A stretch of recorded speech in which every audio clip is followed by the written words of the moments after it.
যাদেরকে তিনি নিষিদ্ধ ঘোষণা করলেন, তিনি কি এদের মর্ম বুঝবেন? তারা যে ব্যাটারি চালিত যান চালায়, সেই টাকা দিয়ে, সেই উপার্জন দিয়ে তার সন্তানকে স্কুলে পাঠাতে পারে কিনা?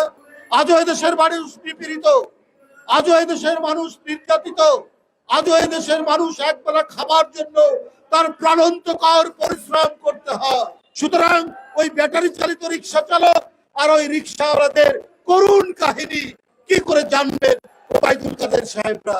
কি করে জানবেন শেখ হাসিনারা? ওবায়দুল কাদের সাহেব নিজেই বলেছেন তার হাতের যে ঘড়ি, সেই ঘড়ির দাম অনেক দাম।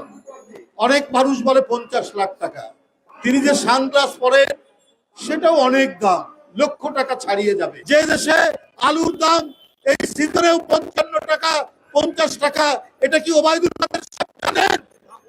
ওবায়দুল কাদের সাহেব জানেন না, ওনার নেত্রী শেখ হাসিনাও জানেন না।